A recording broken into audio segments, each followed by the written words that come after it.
Bonjour à toutes et à tous. Alors, lorsqu'une nouvelle année commence, il est coutume de regarder ce qui s'est passé lors de l'année qui vient de s'écouler. Alors, Mylène, je me retourne vers toi. Que peut-on dire de l'année 2024? Bonjour à tous. Alors, on ne peut pas parler de 2024 sans penser aux Jeux Olympiques. Ce fut une parenthèse stimulante, mais plutôt calme contre toute attente. Rappelons-nous combien on prédit des catastrophes en matière de sécurité, sécurité des personnes, cybersécurité.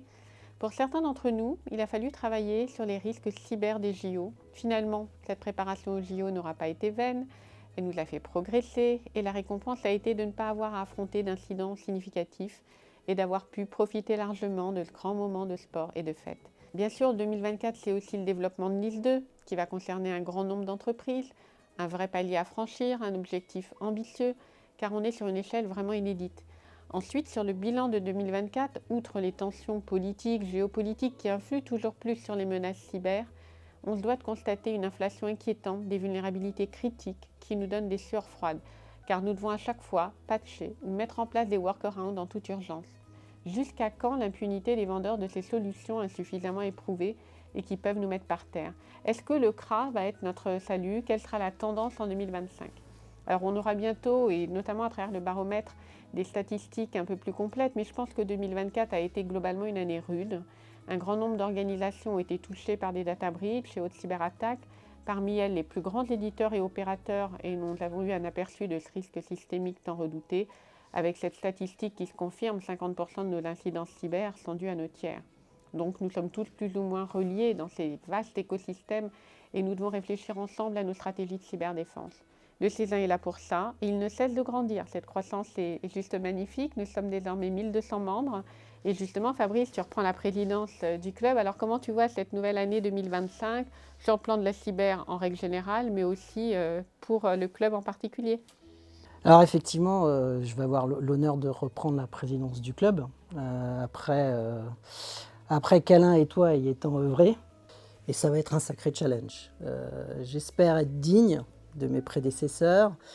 Et heureusement, je sais pouvoir compter sur toi, puisque même si tu quittes la présidence, tu restes toujours membre du conseil d'administration et vice-présidente du club. Pour revenir sur cette année, et en préambule, je vais avoir une excellente nouvelle. Je pense que 2025 ne fera pas défaut à 2024. Nous aurons tous beaucoup de travail. Et donc l'année s'annonce particulièrement dynamique. Indubitablement, 2025 sera à l'image des années précédentes. Nous devrons maintenir les meilleures conditions de sécurité de nos outils numériques pour contribuer au déploiement de la stratégie de nos entreprises, nos administrations, nos collectivités, que ce soit dans la prévention du risque cyber, la protection, la détection et la réponse aux menaces et attaques toujours plus complexes et sophistiquées. 2025 sera chargé.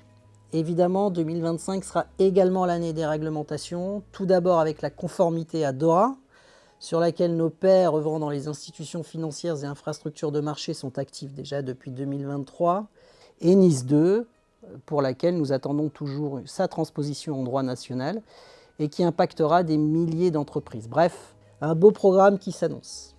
Pour le club, je vais faire 3 vœux. Que le RSSI des PME, ETI ou grandes entreprises aient toujours autant de plaisir à participer à la vie du club et qu'ils y trouvent tout ce dont ils ont besoin, que ce soit aux sessions plénières, dans les communautés, les labs ou enfin lors de nos grands événements, que ce soit l'université d'été ou le congrès. Deuxième vœu, multiplier encore davantage nos initiatives en région. Troisième vœu, poursuivre notre contribution au sein de la filière cyber et chercher des pistes d'innovation, d'attractivité, de rayonnement. Alors et toi, Mylène, qu'est-ce que tu souhaites pour cette année 2025? Alors, chers membres, je vous souhaite à tous beaucoup de joie pour cette nouvelle année, de l'amour, de l'humour, de la réussite dans vos projets personnels et professionnels. Pour notre club, Fabrice, dont tu pilotes la destinée désormais, je souhaite qu'il continue d'accompagner nos efforts à tous, de nous aider à développer, à enrichir nos idées, nos projets, à affronter sereinement nos destins cyber, parfois croisés. Et puis tout cela dans la confiance, dans la convivialité, les valeurs essentielles qui nous guident depuis le début. Je te souhaite la meilleure réussite pour cette nouvelle année. Je suis certaine que tu seras un super président, que tu conduiras l'évolution du club avec l'engagement, la chaleur et l'authenticité que nous te connaissons. Excellente année à toi et à tes proches.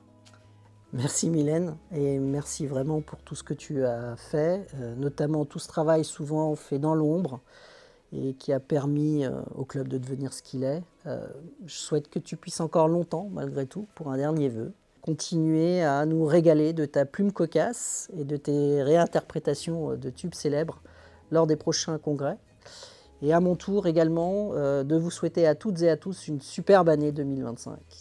Vous, vos proches, le conseil d'administration et l'équipe qui nous accompagne au quotidien se joignent à moi, bien sûr, pour ces vœux et je les remercie par avance de tout ce qu'ils feront pour ce club en 2025. Très belle année à tous.